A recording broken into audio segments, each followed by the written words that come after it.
Assalamualaikum warahmatullahi wabarakatuh. Kembali lagi bersama Spirit Edukasi. Sahabat edukasi dan juga Bapak Ibu guru, pada kesempatan ini saya akan coba menghadirkan sebuah aplikasi, yaitu aplikasi untuk mengolah nilai dan mengoreksi nilai hasil penilaian tengah semester atau PTS atau UTS, atau juga bisa digunakan untuk mengolah nilai ulangan harian. Seperti biasa, aplikasi ini aplikasi sederhana dari Excel, namun sepertinya ketika kita gunakan ini sangat membantu kerja kita dalam mengoreksi hasil-hasil ulangan harian atau PTS dari siswa kita di kelasnya. Baik Bapak dan Ibu guru sekalian, kita mulai. Pertama tentu buka dulu aplikasinya. Nah, ini aplikasi sederhana ini kita coba buka. Baik Bapak dan Ibu sekalian, di sini aktifkan dulu enable kontennya, kemudian klik, kita bisa mulai dari lihat dari menu-menu yang tersedia. Nah, di menu ini ada beberapa isian tentunya. Yang pertama tentu input data satuan pendidikan dan model ulangannya. Kemudian di sebelah kanan di sini ada menu start, ada menu lampiran analisis, kemudian ada analisis butir soal, kemudian ada daftar nilai, ada ketuntasan belajar, dan kemudian ada perbaikan ya, atau remedial. Baik Bapak dan sekalian, pertama kita kosongkan dulu ini seperti biasa. Ini saya kosongkan dulu, kemudian ini juga sama untuk lebih memudahkan. Yang pertama, berikan dulu nama sekolah Bapak dan Ibu. Ini bisa digunakan baik untuk sekolah tingkat dasar, menengah maupun atas, dari mulai SD, SMP, SMA maupun SMK ya. Nah, saya di sini akan contohkan sekolah Nusantara. Kemudian mata pelajarannya saya isikan mata pelajaran misalkan sejarah Indonesia. Lalu kelas Bapak dan Ibu, kelas silakan masukkan kelas Bapak dan Ibu. Kalau SMP 789, SMA SMK 10 11 12 seperti biasa. Sini saya akan masukkan kelas 10 KI atau kimia industri. Oke. Kemudian nama postesnya di sini penilaian tengah semester. Atau kalau misalkan Bapak dan Ibu ulangan harian, misalkan bisa saja postes kadek berapa gitu, atau misalkan UAS atau penilaian akhir semester juga bisa. Ini contoh saja. Kemudian saya berikan materi pokoknya. Kalau mau diisi materi pokoknya silakan, tidak juga nggak apa-apa. Misalkan di sini ini saya kasih materi pokoknya. Kemudian ini untuk semester tinggal dipilih semester 1 atau semester 2. Kemudian tahun pelajarannya dimasukkan 2020 2021. Nah, tanggal tesnya misalkan kemarin telah dilaksanakan tanggal 20 September 2020. Kemudian tanggal diperiksanya kapan? Nah, anggap saja misalkan tanggal 25. Ini disesuaikan dengan pada saat Bapak Ibu guru memberikan atau melakukan periksa. Lalu KKM yang diberikan berapa? Nah, KKM ini dalam video sebelumnya saya sudah memberikan sebuah aplikasi bagaimana cara menghitung KKM. Nah, ini yang dimasukkan adalah KKM mata pelajaran, bukan KKM KD ya. Misalkan 75. Lalu guru pengampu. Nah, disebutkan saja di sini guru Bapak dan guru yang mengampunya siapa. Di sini akan saya sebutkan guru sejarah misalkan. Kemudian NIP-nya, kalau ada NIP isikan, kalau tidak ada ya dikosongkan nggak apa-apa. Misalkan 1 2 3 4. Misalkan, kemudian nama kepala sekolah di sini Bapak Kepsek. Nah, misalkan nama kepala sekolahnya masukkan, kemudian NIP-nya juga masukkan. Misalkan. Baik Bapak dan Ibu, halaman menu utama ini kita sudah mengisikan ini. Selanjutnya Bapak dan Ibu sekalian, kalau ini sudah terisi dengan apa yang diperlukan atau dengan benar, maka kita langsung masuk ke mulai. Saya ulangi, dari sini langsung klik mulai. Nah, klik sini mulai. Nah, Bapak Ibu sekalian, di sini ada kolom yang harus Bapak Ibu isi ya. Yang pertama, input kunci jawaban di sini. Misalkan ini ada pilihan ganda, kemudian di sampingnya ada soal uraian. Apabila Bapak dan Ibu sekalian hanya mengisikan atau hanya memberikan ulangan harian atau PTS pilihan ganda, ya isikan pilihan ganda. Misalkan di sini input kunci jawabannya. Nah, ada berapa soal? Saya berikan contoh, misalkan di sini kunci jawaban untuk PTS sejarah. Saya berikan contoh saja 20 soal misalkan. Nah, di sini apabila Bapak dan Ibu sekalian misalkan 20 soal, di sini ketikkan 20. Apabila misalkan 25, Bapak dan Ibu ketikkan 25, ya. Kemudian jumlah optionnya atau pilihannya. Nah, kalau misalkan di SMP atau SD itu kan hanya ABCD ya, berarti 4. Ya, berarti 4. Kemudian skor benarnya kita berikan skor 1, skor salah berikan skor 0. Kemudian skala nilainya kita menggunakan puluhan, sehingga apabila betul semua nilainya 100. Nah, di sini saya akan coba masukkan yang SM, karena ini kelas 10 ya, berarti ini kalau SMA SMK itu kan 5 pilihan jawaban. Nah, berarti di sini isinya 5. Ini tetap benar skor 1, kemudian skor salah 0, ini 100. Ini saya beri untuk soalnya misalkan 20 lah, nggak usah banyak-banyak dulu. 20 soal. Nah, kita masukkan kunci jawabannya di sini langsung saja. Ini menggunakan, jangan lupa Bapak dan Ibu memasukkan kunci jawaban kita itu pakai menggunakan huruf kapital. Misalkan saya masukkan per 5 nomor, misalkan 1 2 3 4 5. Nah, ini berarti 1 sampai 5 jawabannya A. Misalkan ini karena untuk memudahkan saja. Kemudian nomor 6 sampai 10, 1 2 3 4 5. Nah, 5 ya Bapak dan Ibu. Kemudian nomor 11, 1 2 3 4 5.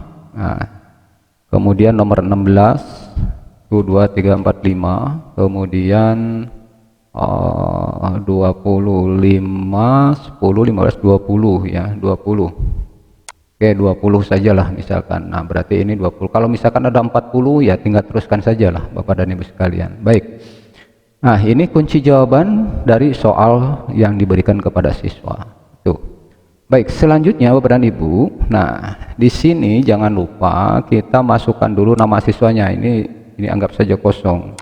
Nah, misalkan saya berikan, kalau misalkan Bapak dan Ibu sudah memiliki nama-nama siswa, itu tinggal copy paste saja di sini, copy pastekan di sini bisa ya. Ini contoh saya misalkan masukkan siswa A. Ini saya masukkan 5 siswa saja ya. Siswa A, siswa B, siswa C, siswa D, siswa E. Nah, dan seterusnya sampai satu kelas misalkan 40 silakan. Kalau kurang ini bisa ditambah dengan cara ini di blok, kemudian insert. Nah, di sini ada insert ya. Nah, ini untuk nambah. Tapi satu kelas kan rasanya tidak lebih dari 40 ya, Bapak dan Ibu. Baik. Ini siswa sudah. Kemudian jenis kelaminnya, ini siswa jenis kelaminnya tinggal Bapak dan Ibu pilih. Di sini ada laki, perempuan. Nah, tinggal dipilih saja laki apa perempuan ya. Laki-laki, perempuan, tinggal dipilih saja misalkan. Baik Bapak dan Ibu, saya akan coba random hasil jawaban siswa dari siswa A. Misalkan saya siswa A memasukkan kunci jawaban dia, misalkan apa nomor 1 sampai 5 anggap saja sama, 1 2 3 4 5. Kemudian nomor ininya kita acak aja 2 3 4 5 misalkan. Kemudian ini juga. Nah, Bapak Ibu sekalian, di sini akan kelihatan apabila misalkan kita memasukkan nomornya, kunci jawaban itu ada yang terlewat, maka di sini ada tulisan soal 19, padahal kita memberikan soal 20. Berarti ada kunci jawaban dari siswa yang tidak ke input. Ya, maka saya tambahkan aja di sini misalkan D. Nah, berarti sama ya, Bapak dan Ibu, sama 20. Di sini terlihat benarnya 9, salahnya 11, skor 9, nilai 45 ya. Ini nilainya udah muncul 45 untuk untuk siswa A ya. Nah, sekarang saya masukkan siswa B. Misalkan saya kopikan saja inilah biar cepat. Nah, saya tekan di sini. Nah, apabila jawaban ini persis sama kan nilainya 20, kemudian benar 20, salah 0, skor 20 kali 5 jadi 100. Ya, nilainya udah muncul 100. Kemudian bagian C-nya, nah ini saya random saja. Di sini misalkan, nah, ini betulnya 15, kemudian nilai 75, kemudian yang D-nya siswa D, saya ini buat salah aja. Kemudian di sini misalkan. Nah, ini benar 14, salah 6, kemudian nilai 70. Nah, kemudian yang siswa E, nah saya coba di sini membuat salah.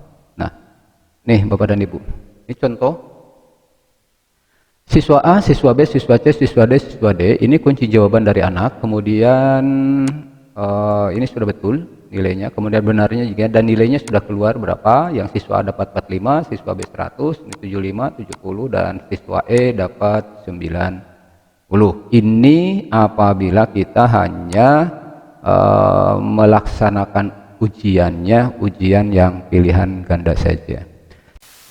Baik Bapak Ibu sekalian, bagaimana kalau seandainya kita memberikan soal kepada siswa dalam bentuk campuran, yaitu antara soal pilihan ganda dan soal uraian. Kalau yang ini tadi, kita hanya memberikan soal kepada siswa dalam bentuk pilihan ganda saja.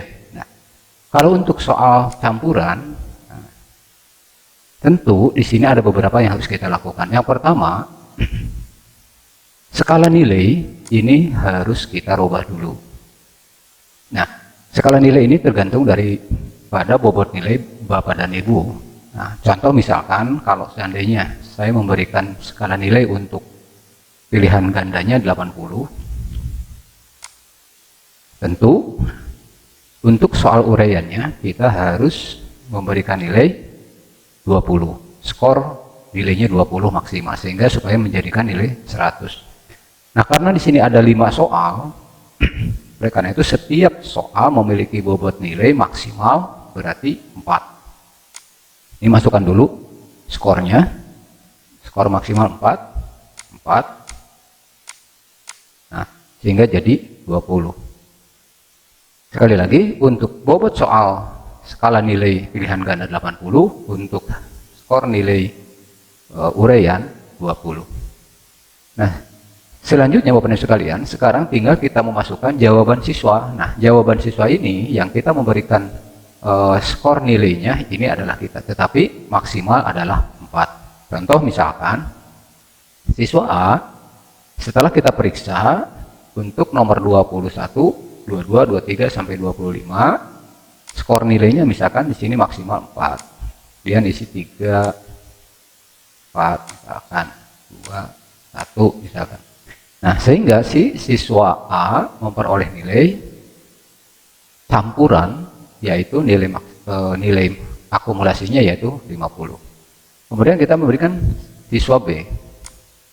Misalkan di sini kita berikan nilai maksimal 4, 4, 4. Nah, di sini nilai akumulasi dari soal pilihan ganda dan uraian untuk siswa B di sini adalah 100. Kenapa? Karena nilai yang beroleh dari nilai pilihan gandanya 80, nilai skor jumlah nilai uraiannya 20, sehingga Bapak sudah. Begitupun selanjutnya Bapak dan Ibu ini tinggal ngisi-ngisi saja sesuai dengan hasil jawaban daripada siswa kita. Ini saya isi dulu, misalkan contoh saja. Baik Bapak sekalian, ini sudah kita berikan skor penilaian untuk soal uraian. Didapatlah hasil dari siswa A sampai siswa E 50, 100, 75, 73, dan 86. Nah, ini selesai untuk menu pengisian pilihan ganda dan uraian. Nah, selanjutnya Bapak sekalian, kita cek lampiran analisisnya. Nah, di sini kita cek lampiran analisisnya. Maka di sini terlihat bahwa untuk siswa A dan sampai siswa E hasilnya berbeda-beda. Siswa A ini belum tuntas, kenapa? Karena nilainya memperoleh nilai hanya 50. Siswa B itu tuntas, kenapa? Karena melebihi daripada KKM. Sedangkan KKM-nya berapa? KKM yang kita sebutkan di atas tadi adalah 75. Nah, termasuk siswa C di sini tuntas, kenapa nilainya 75. Sedangkan siswa D ini 73 sehingga belum tuntas. Sedangkan siswa E 86 sehingga di sini tuh tuntas. Nah, ini untuk lampiran analisis. Selanjutnya Bapak Ibu sekalian, kita lihat di analisis butir soalnya. Nah, di analisis butir soalnya ini, nah di sini nampak Bapak Ibu sekalian seberapa besar daya pembeda dari soal yang kita buat. Kemudian tingkat kesulitannya. Nah, apakah kategori mudah, sedang atau sulit. Kemudian efektif optionnya, apakah kategori baik atau kurang baik. Kemudian status soal. Soal ini apakah dapat diterima atau tidak dapat diterima. Ini adalah analisis butir soal setelah kita memberikan soal, kemudian anak mengerjakan dan kita periksa hasilnya. Inilah analisis butir soal. Lalu kemudian di menu keempat ada daftar nilai. Kita cek daftar nilainya Bapak dan Ibu. Nah, ini hasil dari gabungan nilai ulangan pilihan ganda dan uraian untuk siswa A.